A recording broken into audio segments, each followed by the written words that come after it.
Let me tell you a little story. Not a personal story as in my own story, but somebody I met. I was talking about this one time in the khutbah of Jumu'ah, Friday khutbah in a community in the States. Afterwards, a brother, he came up to me. And you know, sometimes people just have that look in their eye. They have that look in their eyes like they have a story to tell. He had that look. And he walked up to me and he said, brother, what you just talked about really personally hit home for me. And I talked about the death of Khadija, the death of Abu Talib. Such a serious thing. So I said, please tell me, how did it hit home for you? I sat him down, I said, please tell me your story.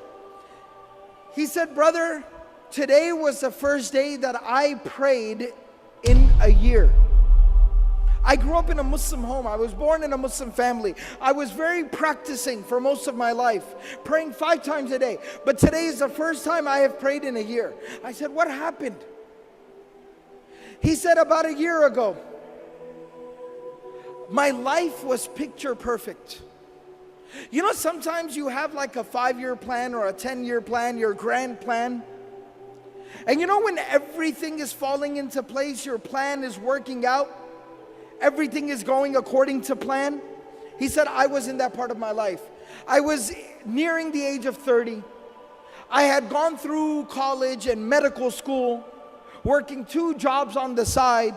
I had gotten married during that time, found the woman of my dreams, the love of my life.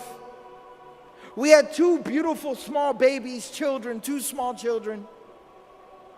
I was in my medical residency, working 16 hours a day. And we were living in a small, tiny little apartment, not in a very good part of town. We had 1 car that was broken down. It kept breaking down every other day. It was very difficult. We were barely getting by.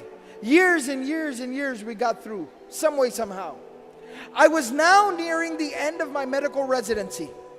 So I was starting to get offers from clinics and hospitals and doctors and groups. Very lucrative offers, 6 figures. 6 figures US, big deal. And things were starting to work out. I had not one but multiple offers on my desk. We had gone looking for nice homes so we could buy a house in a nice neighborhood, nice schools for our children. We went to the car dealership and we're looking at minivans and nice cars. Everything was working out. All our dreams were coming true. And he said, one day I came home a little bit earlier than scheduled. I walk into my house. I said, Salamu alaikum, practicing family. I said, Salamu alaikum, as the sunnah is. And nobody responded.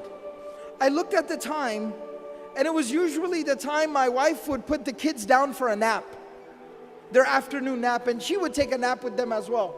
So I said, let them sleep. I don't want to wake them up. I don't want to disturb them. So I went, I got some food, I sat down with my books, did some study, answered some emails.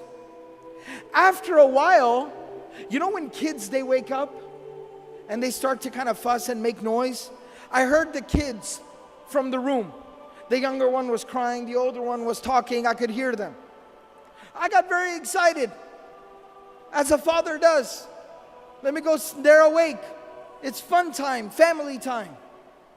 So I go to the room and I walked in and my kids are sitting on the bed next to my wife. And my wife is laying there between them, motionless, still, not responding, not reacting. And it looked wrong.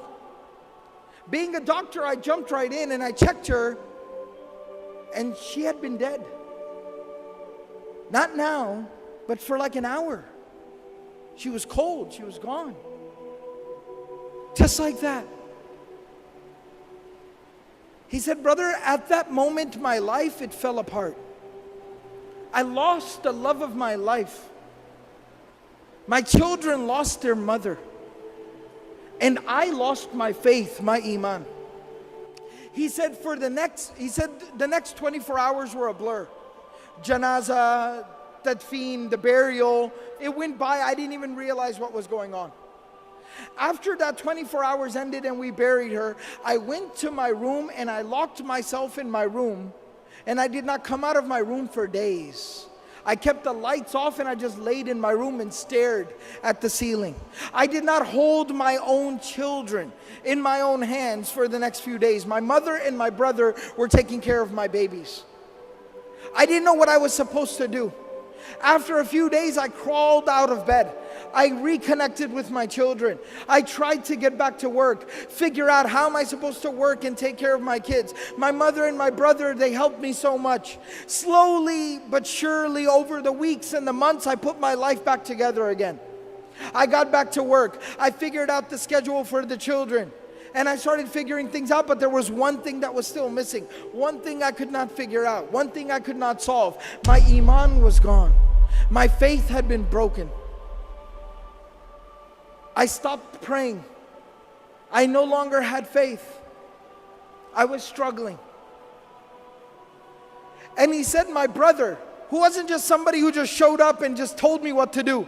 You know, some people, when they give advice, they're never there for you. They never help you. They don't support you. They just show up and tell you what to do.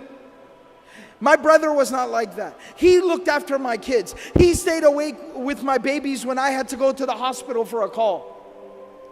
He's somebody who took care of me and my kids. I respect him. I love him. And he's very pious, very righteous. He prays. He kept telling me every single day, brother, come on, you need to pray. Brother, come on, you need to pray. But I kept resisting and refusing. He said, this morning, today, he showed up at my house and he said, I am not taking no for an answer. Mother will watch the children. You are coming to the masjid with me. You will come to Jumu'ah. You will put your face on the ground before Allah subhanahu wa ta'ala and you will pray. You will make sujood. You will say Allahu Akbar and that hole in your heart will be filled. And he said, and I came to the Jumu'ah, the Friday prayer, I heard the khutbah and you were telling the story of the Prophet ﷺ, how he lost the mother of his children, how he lost the love of his life. And I found the answer to my question. It made sense to me again. Think about this. After going through so much tragedy, how does somebody continue?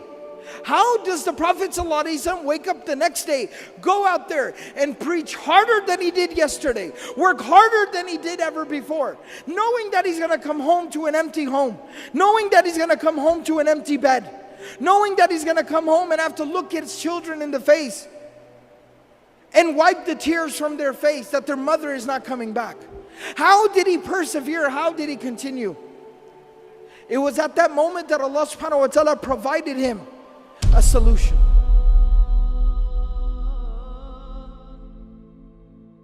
Allah subhanahu wa ta'ala took him on the most miraculous journey any human being has ever experienced. It is called the journey of Al-Isra wal-Mi'raj, the journey by night to Jerusalem, and then the ascension above the heavens. The journey by night to Al-Aqsa, and then the ascension above the heavens. And there he got closer to Allah subhanahu wa ta'ala than any creation of Allah has ever gotten. Even Jibreel alayhi salam stopped at Sidratul Muntaha and he said that you are to go forward from here. And there Allah subhanahu wa ta'ala gave the Prophet sallallahu alayhi wasallam a gift. And that gift was the 5 times daily prayer. And Allah subhanahu wa ta'ala told the Prophet sallallahu alayhi wasallam, difficulties will come. Adversity will knock your door. Tragedies will befall you. But every single time you fall, stand back up and say Allahu Akbar. Every single time you deal with a difficulty, say Allahu Akbar. Salah will heal your wounds.